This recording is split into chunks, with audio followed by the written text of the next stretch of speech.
Hey there guys, how's it going? It's Jules and welcome to a two-part course on relationships. Conscious relationships is what I'm going to be talking about. So first I'm going to be talking about the conscious relationship you have with yourself, and in part two we're going to be talking about the conscious relationships you have with others. So I'm going to try and make each one at least half an hour long, and yeah, so here we go. Alright, conscious relationships with yourself. What is that? Okay, well, let's define what conscious relationships isn't. So, an unconscious, let's say, relationship. So, one where you're not bringing meditation into the relationship, one where with yourself. So, okay.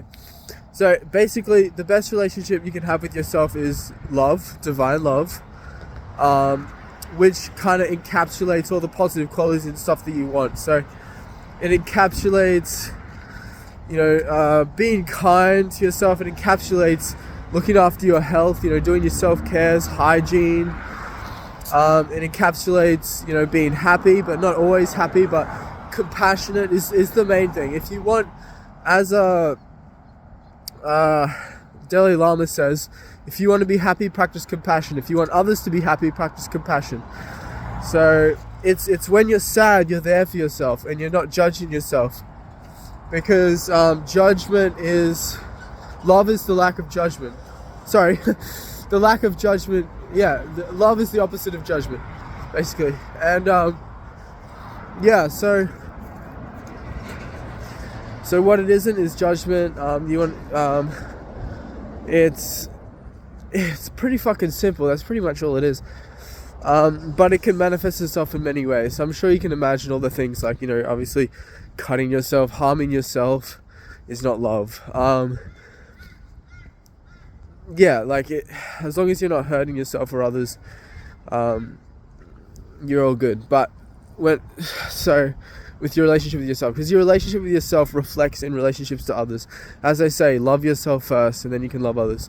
But it's good to just bring it all up at the same time, loving yourself and loving others. But we're just talking about yourself right now. So what it is. So if it's not judgment, then what is it? And as I said before, it's love. Looking after yourself, slowing down, taking time out to just chill, not being too hard on yourself. It's pretty fucking obvious. Like you can, but the key is meditation. Okay, because no matter where you are, there you are. And if you're where you are, awareness alone is curative. So you'll naturally just do what's needed, because life gives you what you need. It gives you the challenge. It gives you what you want through what you need. So you overcome the challenges that life's given you, and you'll get what you want, because God knows what you want better than you know what you want, and He will give it to you, or you will give it to yourself if you're God, higher self. Depends how you're defining it, but I'm not at a stage where I've experienced God in my daily life. I have had experiences of very high conscious states, and mainly heaven, and I've seen what God feels like. But anyway, basically, when you're going through in your daily life, if you want a good relationship with yourself, first let's talk about what is the self. Okay, well, whether it's an identity of ego or whether it's not, it's the same steps to loving yourself. You need a body and a mind to function in the world, so you're always going to have like thought kind of there, apart from the Nisargadatta Maharaj, who had no memory whatsoever. He was just in the moment constantly. Awakening affects people in different ways. Alright, so meditation. So when you meditate, so this whole community is based around meditation. And if you don't know what meditation is, if you're just watching this is your first course, you're drawn to this course, and you want me to go from scratch, let's go this way, then I will. But let's do that real quick. What is meditation? Okay, meditation is silencing the mind through putting your attention on the present moment. So the present moment is what you see here, what you hear, what the five senses and beyond. Like breathing isn't part of the five senses. The kinesthetic awareness isn't part of which is moving your body in space, isn't part of the five senses. We've got other senses. We've got sixth sense. and beyond. So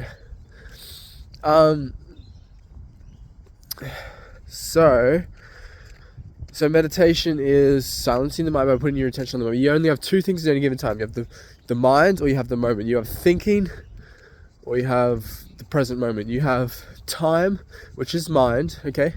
The mind is just thought, nothing but thought. And thought is nothing but time, the future or the past. But when you're in the present moment, here, the now, where's the past right now? Show me. You're like, oh, it's just there. No, it's never. It doesn't exist. It's just a thought in the now. The past is a thought in the now. The future is a thought in the now. It's always now. There's no future here either. So meditation is resting your awareness here, looking around, smelling the smells. Can't really do that at the moment, I got a blocked nose. But, listen to the birds. It's beautiful. And it brings you peace. And when you have peace, peace heals. And yeah, peace heals.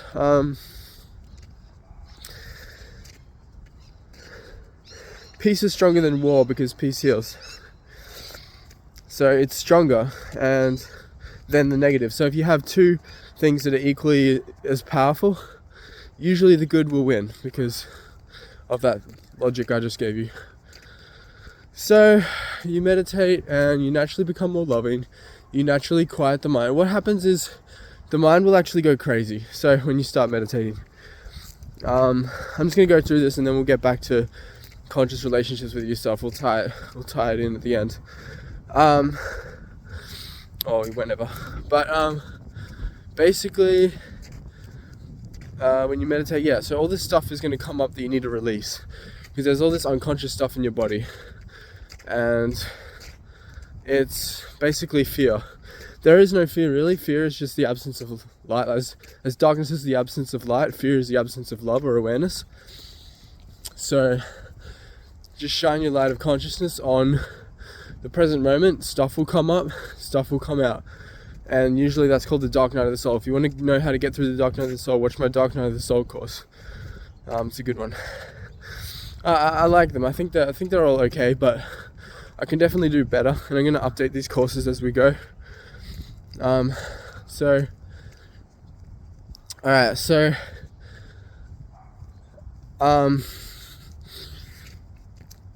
meditation, it's very natural. It becomes natural. It strengthens over time. It's a muscle. It's not something you're born with.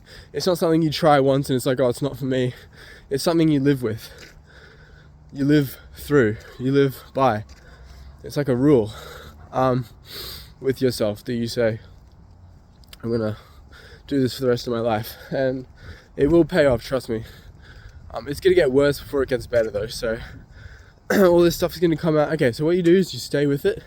And once you see the egoic structures, ego is mind, identification with form, mind, body living, body consciousness, is the ego. So the ego is identification with thought and the limiting body consciousness, as R.J. Spina says it. So let's go back this way. No, actually, I'm feeling going this way. And that's the thing. You'll start to work from intuition. So you'll be like, I want to go this way, or I want to go. You realize intuition rules about 80% of your life as opposed to thought. So you can think about things and go, okay, I'm going to do this, which is fine. Nothing wrong with that. It's just when you go from intuition, it's a lot more intelligent because there's a lot more bits of data that are being used. But when there's only a limited amount of data that can be used when you're thinking, you're like this, and this. These variables equal this result. But with your intuition, it takes literally everything into account. It's just much more intelligent. So you're going to start to work from there as you meditate. And that's important to having a conscious relationship with yourself, because you're going to be looking after yourself in a much more intelligent way. So, so meditation is silencing the mind, and all this shit's going to come up. But if you stay with the present moment, all that stuff's going to be purged, and it's going to dissolve. And then you're going to be left with, instead of having the thought you would usually have, you just have a present moment, which is just peace and love. I mean, I've had moments of love, but if you stay with the present moment, all that stuff's going to be purged, and it's going to dissolve. And then you're going to be left with, instead of having the thought you would usually have, you just have a present moment, which is just peace and love. I mean, I've experienced, I've had moments of love, and I know enough to know that this stuff is true. So I may not be fully enlightened. My enlightenment or awakening journey isn't complete because I don't realize that this is the divine mind yet. I don't realize that everything's love. I don't know what I'm not quite there yet, but as I said, I know enough to know that this stuff is true because I've had dreams about it. I've had direct experiences of heaven. One direct experience of heaven and other experiences of high consciousness and insights. So it makes you very insightful meditation. And the more insightful you are, the more inspired you are. The more inspired you are, the more you're going to want to take action. The more you take action, everything's going to become easier and you're going to want to look after yourself, because when you're busy, everything's easy. But when you're lazy, everything's hard. So it literally heals you inside and out. And then you realize there's only inside or only out. It depends how you define it. But yeah, so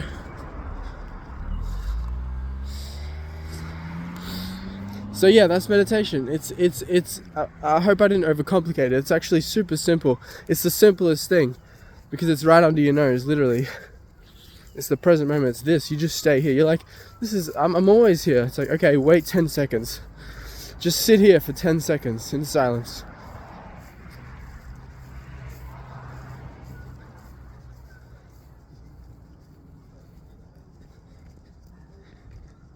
Did you lose it? Did you think about something? If not, that's great. Keep doing it. If you did, that's my point. You can go 5 to 10 seconds. It's usually about 5 to 10 seconds that you have a thought. But if you bring it back fast enough, it doesn't really...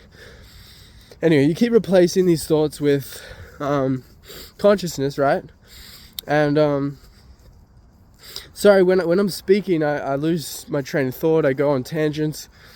You know, I'm a little bit everywhere kind of thing. But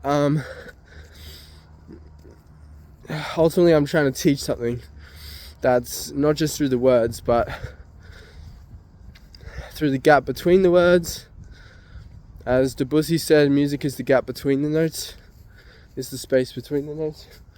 And also my energy, which isn't perfect, but it's pretty fucking good. If I don't say so myself.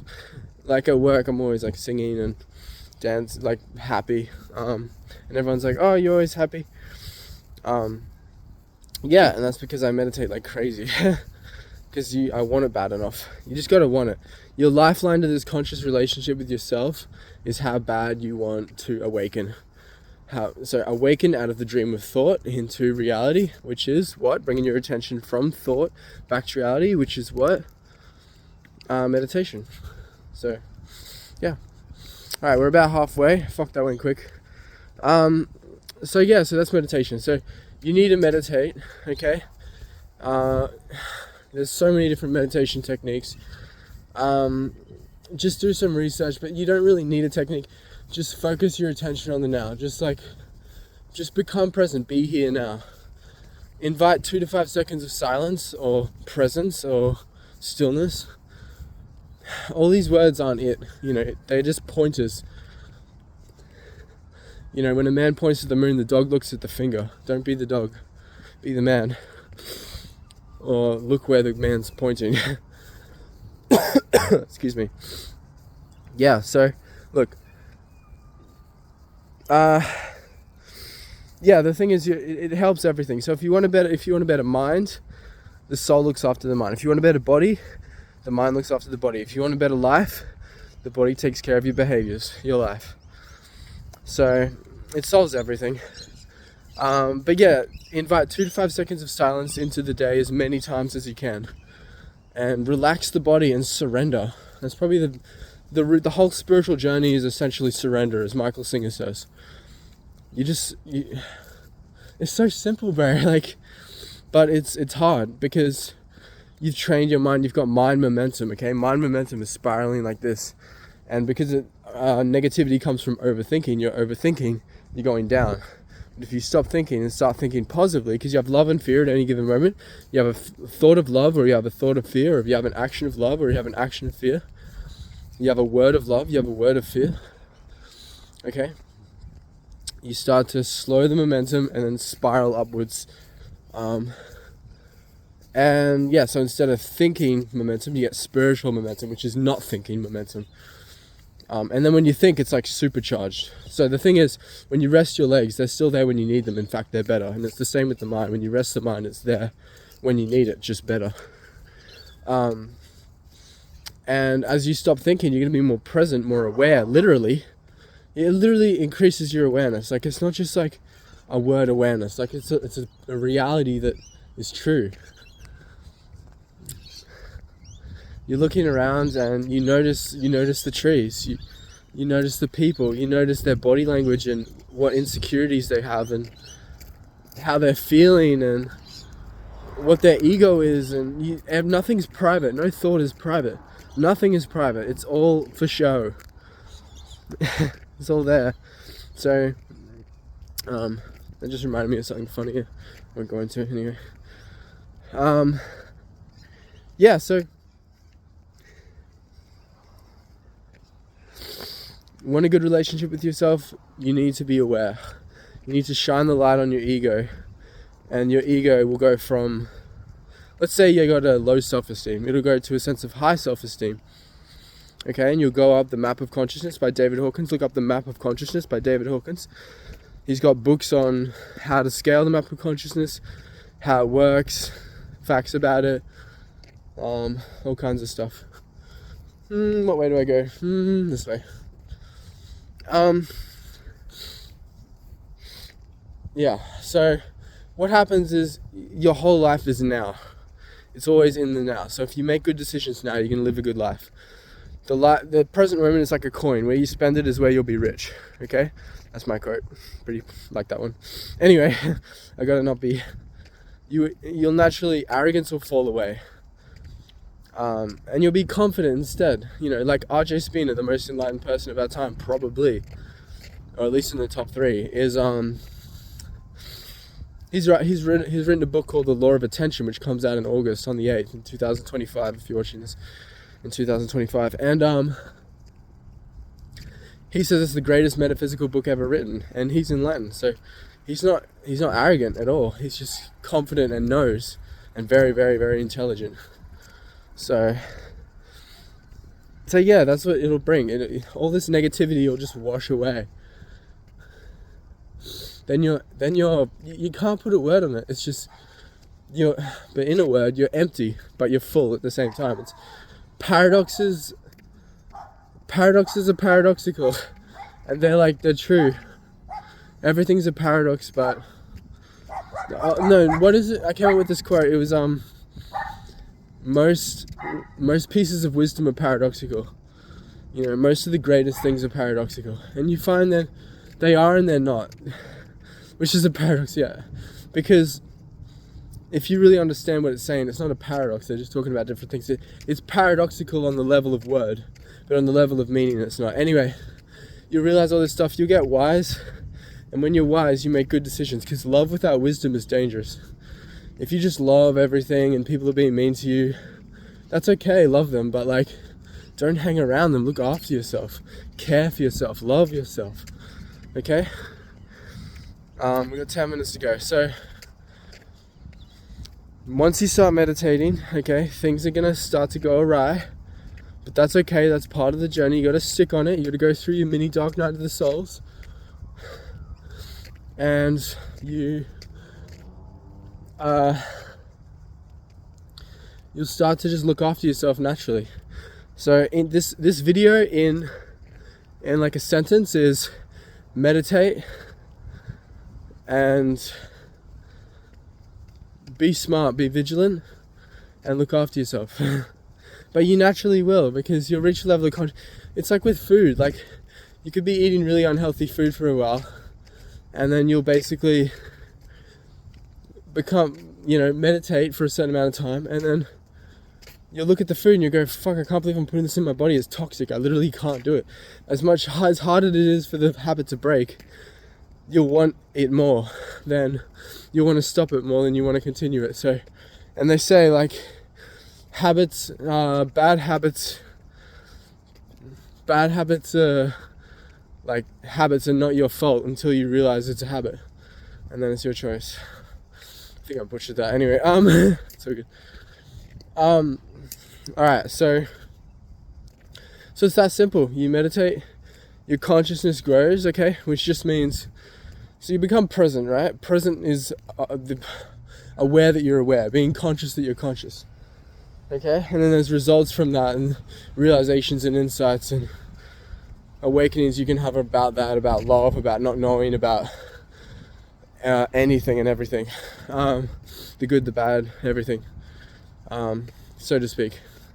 Because they say there's no real good or bad. I mean, it's just neutral, but there is good, there is absolute good. On certain levels it's true, on certain levels it's not. It depends what we're talking about. We can go into that, but we're not going to today. If you have anything you want me to do a course on or talk about, just send a message on my school group, or send me a message on Instagram, or I don't think I'll have a Facebook group, but send me a message on YouTube, a comment or something. I think I deactivate the comments on these videos, but yeah, so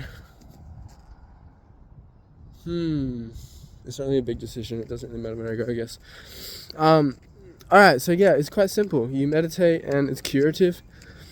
So consciousness is just being conscious as instead of asleep spiritually. Asleep spiritually is you're not here, you're in thought, you're in a train of thought, and you go from identification with form to your awakening starts. You have a awakening. You come out of the dream of thought, and then what happens is you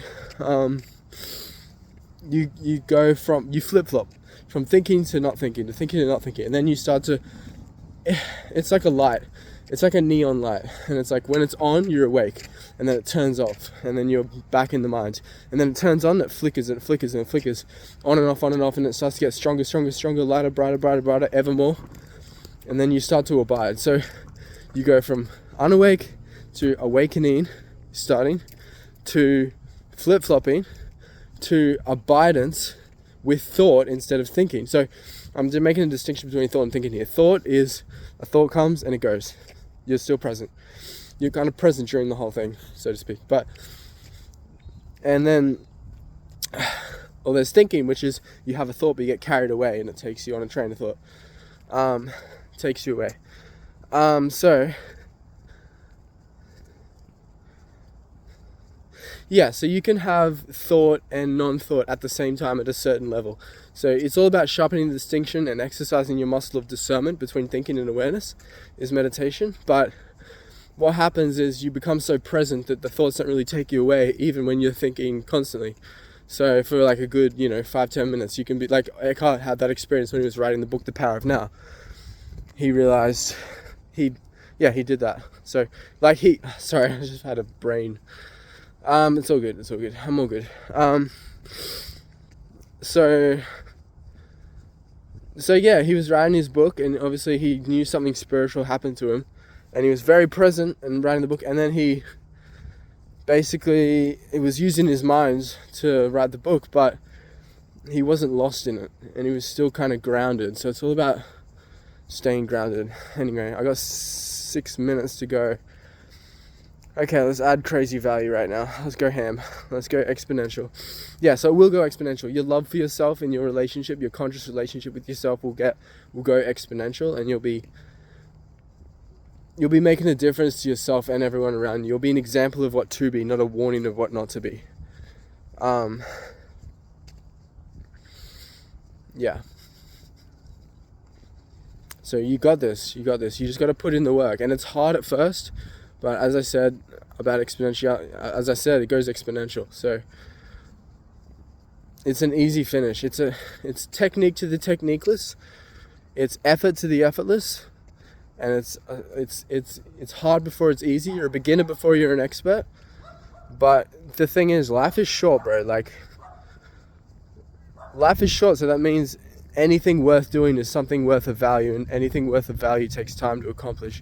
So if you kind of use that logic, meditation is like, it'll be in the blink of an eye, you'll be enlightened, and anyone can achieve enlightenment in this lifetime.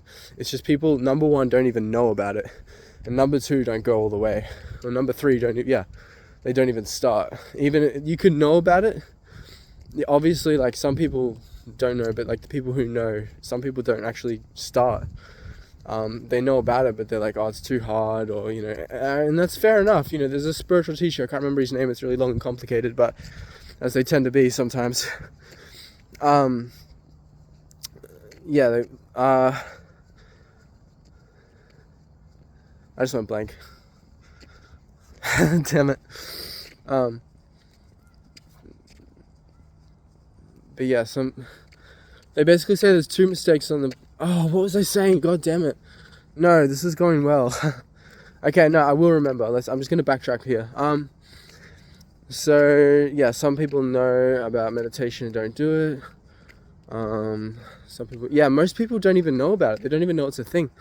Or basically, yeah, this guy was saying, this spiritual teacher was saying, don't go on the spiritual path, in fact, because it's too arduous, it's too hard, it's too long, it's too difficult, it's too challenging. But if you've started, it's best to continue, he says. So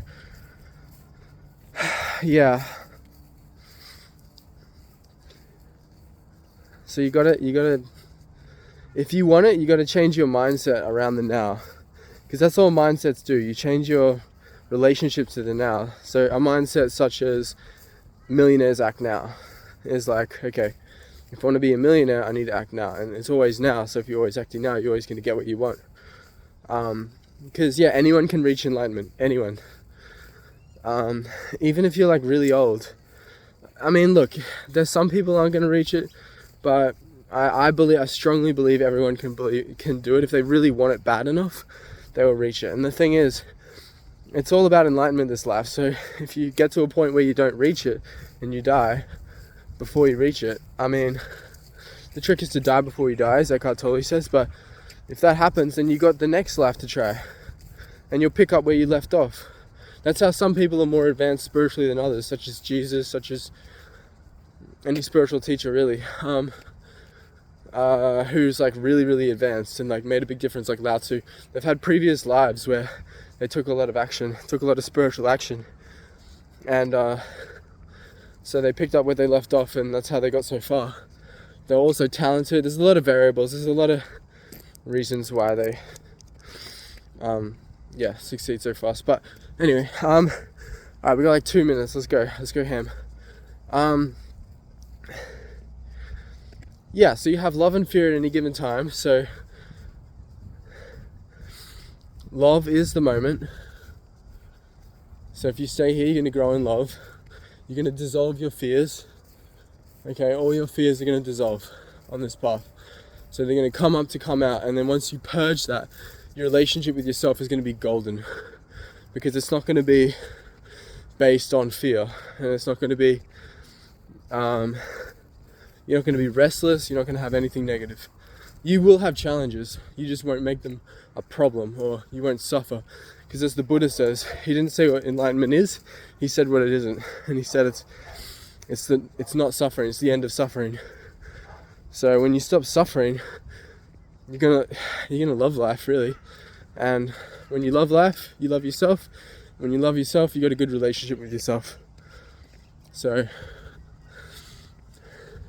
you're gonna have a conscious relationship with yourself. Alright, we got 1 minute. Let me know what you think of these courses. If they're not up to scratch, I'll be raising my consciousness, because it's going exponential at the moment. I'm getting way better at meditation. Every day I'm growing. Just yesterday I dropped a thought of, the addiction to food, like just constantly eating. I'm not fat, but I do like my food, which is fine. I like food, eat food, obviously. But don't eat too much of it. Everything in moderation, including moderation. Less is more. So, alright. Have a good one, guys. I'll see you in the next part where we talk about conscious relationships with others, which is going to be pretty similar, but just hang in there, because I'll tell you right now, it's going to be simple. I could summarize both these points, conscious relationship with yourself and conscious relationships with others, in like one sentence, and that's: you meditate, you look after life. You naturally will. You trust, you love, you research, you educate, you push for your financial freedom, your physical your freedom of the soul. Yeah. All right. I'll leave it there, guys. Have a good one. I hope you enjoyed this, and I'll see you in part 2. Peace.